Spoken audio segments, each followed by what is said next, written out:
आजचं माझं कामाचं रुटीन बघा, सकाळी 5 ते रात्री संध्याकाळी 6 पर्यंतचं रुटीन.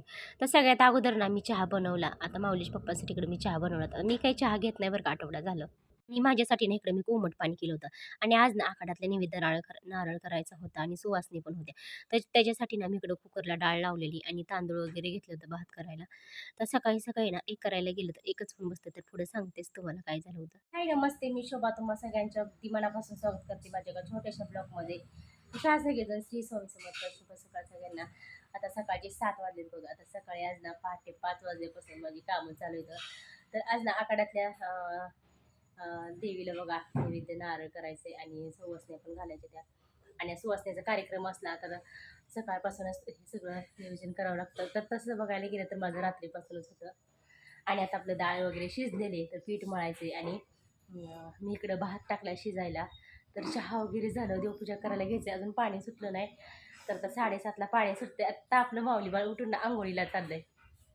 आत्ता उठून आंघोळीला चालले. आता सकाळचे 7 वाजले आणि माऊली बाळाची ना तब्येत बरी नसल्यामुळं जरा उशिरा उठलाय.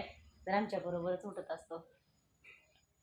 तर चला आता ना आमच्याकडं बघा सकाळी सकाळी जसं आपल्या वेळ जमल ना तसं आपल्या बायकांना म्हणजे की आपल्या भावकीतल्या म्हणा कुणाच्या म्हणजे की असं आपल्या आपल्या मनाने ना हळदी कुंकू द्यायचं असते. आता मला तेच द्यायचं आहे, हळदी कुंकू द्यावं म्हणून अगोदर. तोपर्यंत भात शिजत आणि आपलं अक्षू पण आत्ता उठलेली. आता सकाळचे 7 वाजले, पाणी सुटते 7:30ला, 7:15 7:30ला पाणी सुटते. परत देवपूजा करायची, लगेच पाणी झालं ना आलं आलं ना लगेच देवपूजा करायची. आणि गॅस वगैरे फरशी रात्रीच मी स्वच्छ करून ठेवलेलं. तर शेगडीची आणि गॅसची पूजा करून घेतली आणि लगेच मी कुकरला डाळ लावून घेतली होती. इकडं भात टाकलाय शिजायला. तोपर्यंत रात्रीच मी लसूण वगैरे सगळं निवडून ठेवलं आणि रात्री गडबडीत बघा भाज्या सगळ्या हाय अशा मी फ्रीजमध्ये ठेवून दिल्यात. लसूण सोलून ठेवला आहे, कोथिंबीर वगैरे सगळं निवडून ठेवलेलं मी रात्रीच. पण आता ही भाज्या निवडायच्या राहिलेल्या त्या ते तसंच ठेवून दिलेल्या आहेत. सकाळचं आपलं छान वातावरण झालं. आज पाऊस वगैरे नाही बरं का. आता सकाळनं छान वातावरण झाले, कोवळं ऊन पडलेले. तर आता पाणी सुटून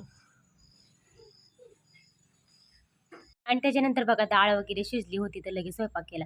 आणि अगोदर ना अक्षतासाठी माऊलीसाठी अक्षताच्या पप्पांसाठी ना मी उपीट बनवलं होतं. तर इकडे सकाळी सकाळी ना माझ्या मदतीसाठी आले होते आमच्या नणंदबाई. तर बघा त्यांनी लगेच ना पुरण वाटायला घेतलं. तर ते येतात का नाही तोपर्यंत माझं पुरण परतायचं चालू होतं. आता हे काय एकटी दोघीचं काम नाही बरं का. मी जास्त डाळ घातली होती. मला जर एकटीला बनवायचं म्हणलं तर बराच वेळ लागतो. तिकडं ना येळवण काढली होती मी, पीठ वगैरे मळलेलं. आणि माझं चाललं होतं बघा आता आमटीचं वाटण, येळवणीचं. तर माऊलीच्या पप्पांचं चाललं होतं सकाळी सकाळी नाश्ता करायचं.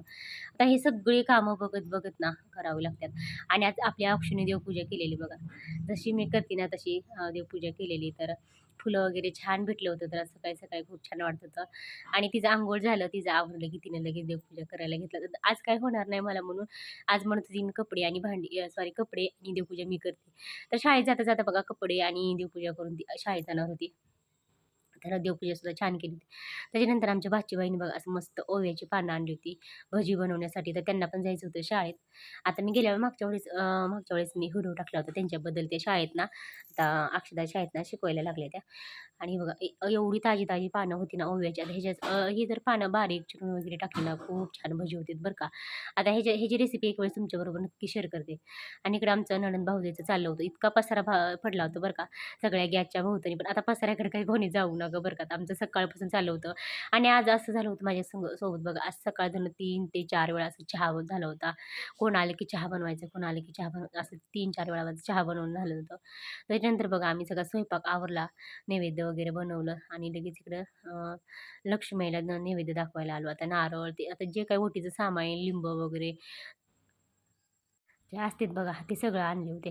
आता माऊली व्हिडिओ शूट करतोय म्हणल्या माऊलीचा आगाऊपणा तर असणारच की. तर हे बघा कसा त्याचा आगाऊपणा चालू होता. आता मंदिराला का नाही दुर्गादेवीच्या मंदिराला का नाही बाहेरनं लॉक होतं.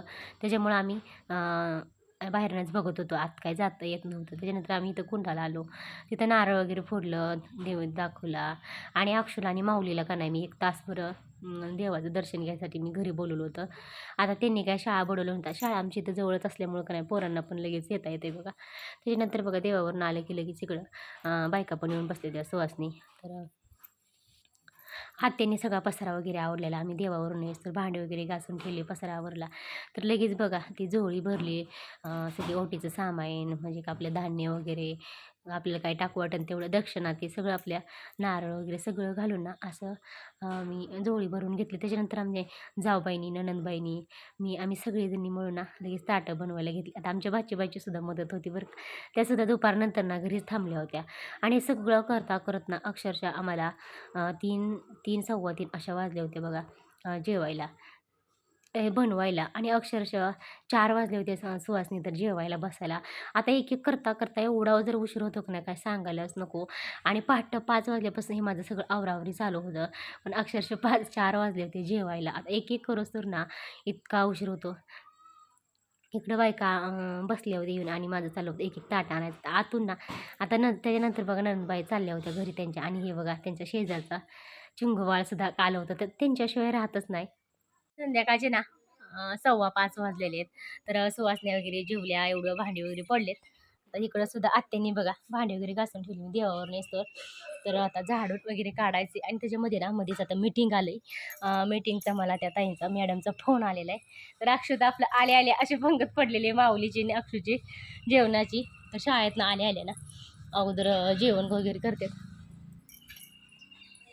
आणि त्याच्यामध्ये बघा माझं सुवासिनीचं कार्यक्रमाचं चालू होतं त्याच्यामध्ये आणि आमची बचत गटाची मीटिंगसुद्धा होती.